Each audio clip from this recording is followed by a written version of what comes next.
Hi friends, SV production Kolkata ক্যানভাসে mix back নিয়ে আমি সৌমেন আজ আবার উপস্থিত আপনাদের সামনে।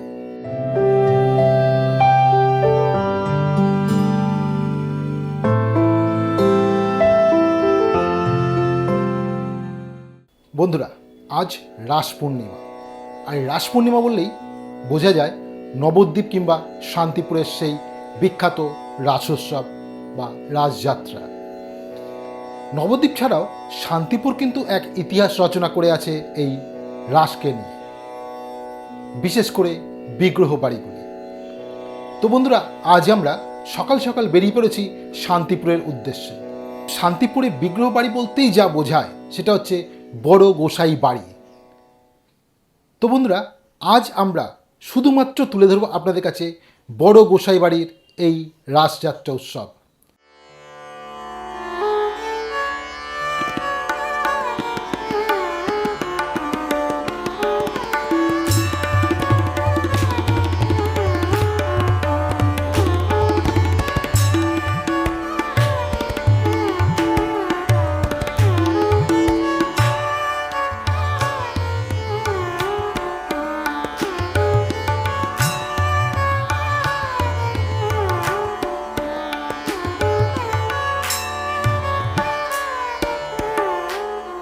তাহলে বন্ধুরা, আসুন এবার একটু শুনে নিই এই শান্তিপুরে বড় গোসাই বাড়ির প্রধান সেবায়িতের মুখ থেকে কি করে শুরু হলো এই শান্তিপুরের রাসযাত্রা, মানে রাস উৎসব।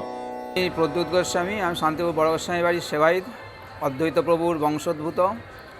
আমি বর্তমানে বড় গোস্বামী বাড়ির রাধারমণজি সেবা সমিতির সম্পাদক পদে অধিষ্ঠিত আছি। আমি শান্তিপুরের রাস সম্বন্ধে বলতে গেলে, যখন বৃন্দাবনে গোবিন্দ রাস করছেন, মহারাস হচ্ছে, তখন সব দেবদেবীরই তো একটা আকাঙ্ক্ষা হয়েছিল যে গোবিন্দের রাসটা কী সেটা তারা দেখবেন।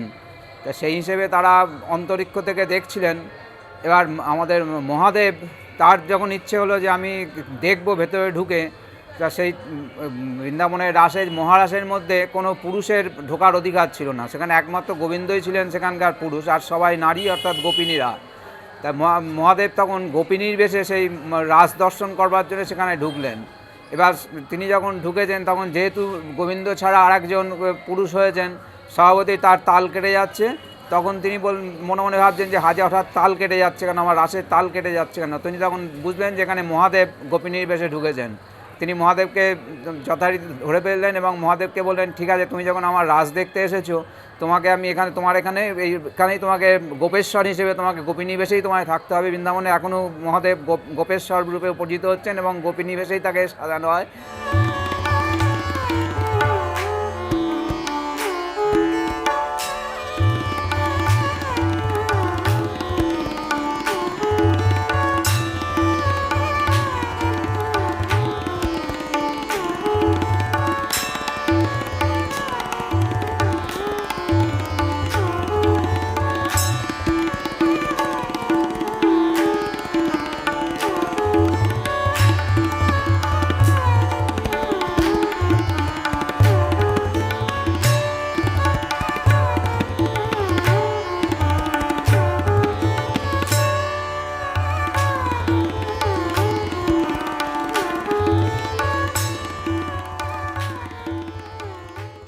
তা সেই সময় মহাদেব বলেছিলেন যে তোমার এই রাস আমি কলিতে নিয়ে যাব, শান্তিপুরে তোমার এই রাস আমি নিয়ে যাব।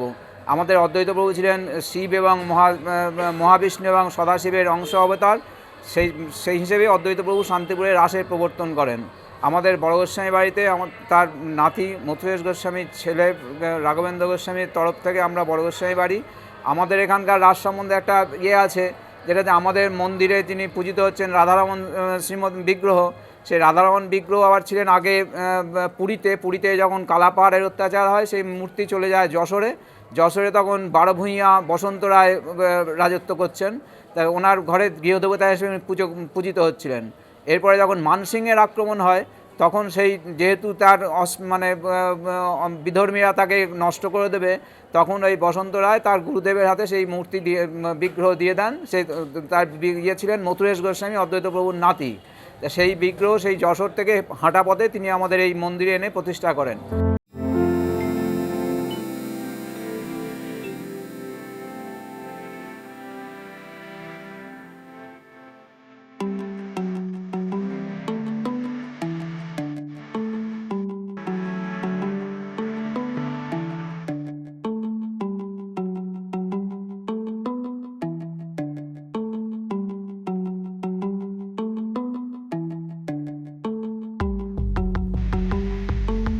আমাদের মন্দিরে এসেও রাধারমণ এখান থেকে চুরি হয়ে যান। এই চুরি হয়ে যাওয়ার পরে তখন আমাদের যারা মায়েরা ছিলেন তারা চিন্তা করেছিলেন যে বৃন্দাবনে তো গোপিনীরা কাত্যায়নী ব্রত করে গোবিন্দকে পেয়েছিল, তা আমরাও আবার সেই কাত্যায়নী ব্রত করব। তা সেই সময় তারা আমাদের এখানে কাত্যায়নী দুর্গা পুজোর সময় কাত্যায়নী পুজো করা হয়।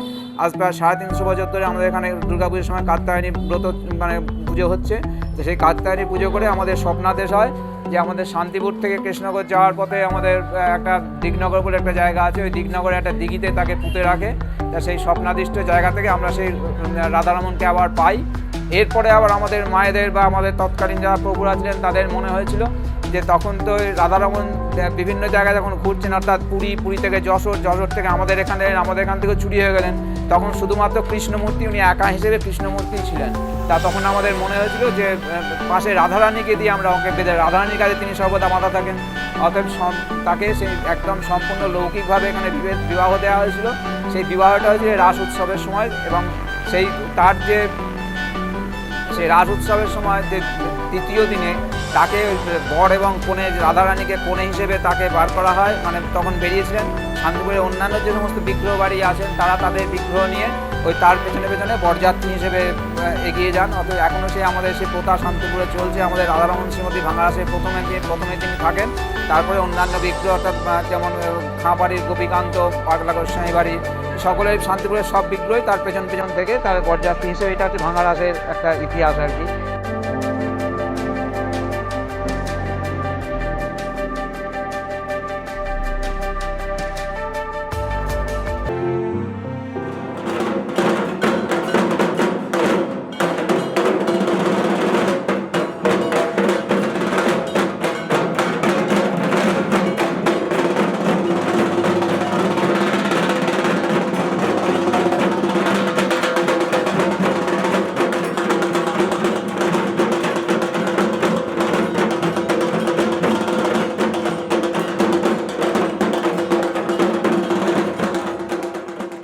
এরপরে আমাদের পরের দিন আবার একটা কুঞ্জভঙ্গের একটা অনুষ্ঠান হয়। সেটা আমাদের সমস্ত যাদের বিগ্রহ আছেন সব বাড়িতেই, বা আমাদের এখানে যত বিগ্রহ আছেন সব ওই কুঞ্জভঙ্গের দিন আমাদের রাসমঞ্চ থেকে এখান থেকে নাচতে নাচতে আমাদের মূল মন্দিরে আসেন। তারপরে অভিষেক করে আমাদের আবার ঘরে মন্দিরে তার মধ্যে পূজিত হন। এইখান থেকে এইটুকুনি আনতে প্রায় 2 থেকে 2.5 ঘন্টা সময় লাগে তাকে নাচাতে আনতে। এই রাসমঞ্চ থেকে আমাদের মন্দির এইটুকুনি জায়গা, এইটুকুনি আনতে প্রায় 2.5-3 ঘন্টা সময় লাগে। এটা খুব মনোরম দৃশ্য, না দেখলে এটাকে অনুধাবন করা যাবে না আর কি। এই হচ্ছে আমাদের শান্তিপুরের মোটামুটি একটা ছোটোখাটো ইতিহাস আর কি।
শান্তিপুর ঘিরে রয়েছে প্রচুর ঐতিহ্য।